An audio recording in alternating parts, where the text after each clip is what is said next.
দর্শক, আমরা কিন্তু রমজানের একদমই শেষ সময়ে এসে উপনীত হয়েছি। আর কিছুদিন পরে কিন্তু ঈদের খুশিতে আমরা মেতে উঠব।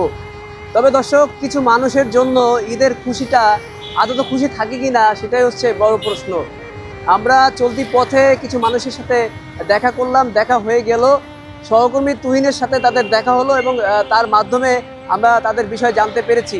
বিষয়টা দেখে আমরা মানসিকভাবে আঘাতপ্রাপ্ত হয়েছি এবং আমাদের কাছে মনে হয়েছে বিষয়টা আপনাদের মাঝে তুলে ধরা উচিত। যিনি অসুস্থ হয়ে এখানে শুয়ে আছে, উনি আপনার কি হয়? আমার স্ত্রী বাবা। আজকে আমি রংপুর থেকে নিয়ে আসছি ভোরের সময়। আমি মেডিকেল করবো, এটা সয়া পাচ্ছি না, আমি টাকা পয়সা নাই, এই জন্য রাস্তায় ধরিয়াছি। এখন মেডিকেল ভর্তি করবো বাবা। তার কি হয়েছে মূলত? পেটে আছে টিউমার, আর হাতে পায়ে কলিজায় পানি পর্যন্ত পেটে ধরছে বাবা। আমি গরিব মানুষ, রংপুর পাঠাইছি, এখান থেকে ভিক্ষা করি টাকা, ওখানে ওষুধ খেয়ে কুলাইতে পারেনি, এই জন্য আমি কলমি তোলার জন্য নিয়ে আসছি বাবা। আপনি কোথায় থাকেন? কোথায় আমি থাকি, আমি নিজেই বসবাস করি একাই ওই ফুটপাতে, আমার কোনো বাসা বাড়ি নেই বাবা। চিকিৎসার জন্য কত টাকা লাগবে? মাইয়ে দাঁড়ে 1 লাখের ওপর টাকা লাগবে, আমি তো পারি না বাবা। আমি নিজেই অ্যাক্সিডেন্ট, আপনার নিজেরও অসুস্থতা আছে? আমার পায়ে অ্যাক্সিডেন্ট, আমি নিজেও। তাহলে আমি কিভাবে একটা মানুষ, আমি এইভাবে রুগী ডেকে নিয়ে চলি, 10 জনের কাছে চেয়া না নিলে আমি কিভাবে বাঁচবো বাবা? যে আপনাকে যদি কেউ সহযোগিতা করতে চায় সেক্ষেত্রে কিভাবে করবে? কোনো নাম্বার ঠিকানা আছে আপনার কাছে? আমার কাছে নাম্বার আছে বাবা, নাম্বার দিলে আমি পাবো, না দিলে পাবো না। ডাক্তার কি বলেছে ওনার বিষয়ে? অনেক টাকা লাগবে ভাইয়া। মানে ওনার সমস্যাটা কি মূলত? ওই যে টিউমার, আবার শ্বাস নিঃশ্বাসের কষ্ট, আবার পানি নামছে, অনেক সমস্যা। চোখ নষ্ট। চোখ নষ্ট। কোথায় ডাক্তার দেখিয়েছিলেন? বাইর ডাক্তার দেখাইছিলাম রংপুর হাসপাতালে, তারপরে এত টাকা লাগবে, তা এত টাকা দিবার পাবো না, দিকে আমি এখানে সরকারি হাসপাতালে আনছি, এখনো ঢুকাই না। ওখানে তো কত টাকা লাগবে। এখানে ডাক্তার দেখিয়েছিলেন কর্মীটলায়? এখনো ভাই দেখাই নেই, এখনো তো কত টাকা লাগবে, কিছু হইলে তো লাগবো। আপনার কাছে এখন কত টাকা আছে ওনার চিকিৎসার জন্য? এই যে ভাই যতক্ষণ ভিডিও করবো এইটাই তুললে এইটাই। আজকের ভোরে এখানে আমি যে অল্প কিছু টাকা দেখতে পাচ্ছি, এটাই আছে? হ্যাঁ, এই তুলে ধকইব। মানে কিছুটা হলে আমি খরচার জন্য ওখানে হ্যাঁ, ঢুকে দৌড়ি যাবো।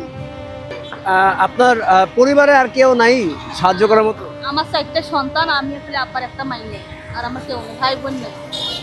ওনার এই সমস্যাটা কত বছর যাবত? কিছু নেই বলতে পারি। এটা 12 বছর বেশি হবে বাবা। 12 বছর বেশি? উপরে টাকা বলেন। 12 বছরের বেশি হবে। চোখ নষ্ট হয়েছে, এই 12 বছরের মতো হবে।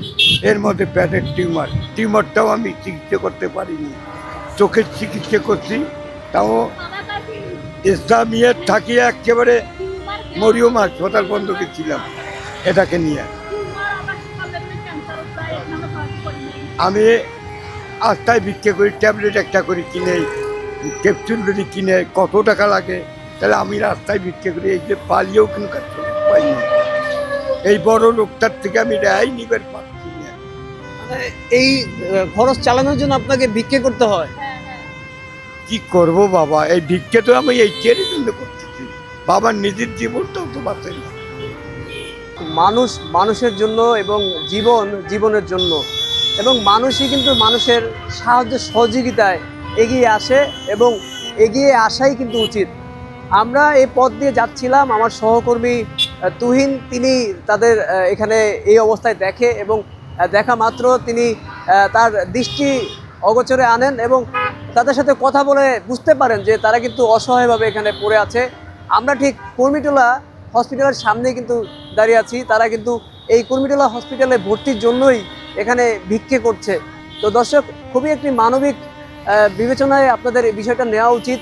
আপনারা যদি কেউ তাদের সাহায্যে এগিয়ে আসতে চান সেক্ষেত্রে কিন্তু আসতেই পারেন, কেননা মানুষ মানুষের জন্য এবং জীবন জীবনের জন্য। তাই সাহায্য সহযোগিতায় আমরা একজন মানুষ অপর একজন মানুষের জন্য কিন্তু এগিয়ে আসব, এটাই মানবিকতা, এটাই হচ্ছে মানুষের আদর্শ। দর্শক, আপনারা যদি কেউ চান এই বৃদ্ধাদের সহযোগিতা করতে, সেক্ষেত্রে আপনারা যেন তাদের সাহায্য সহযোগিতায় এগিয়ে আসতে পারেন, তার জন্য আমরা কমেন্টে বিস্তারিত দিয়ে রাখবো, সেখান থেকে আপনারা দেখে তাদের সাহায্যে এগিয়ে আসতে পারবেন। সবাইকে ধন্যবাদ নিউজ ফ্ল্যাশ 71 এর সাথে থাকার জন্য।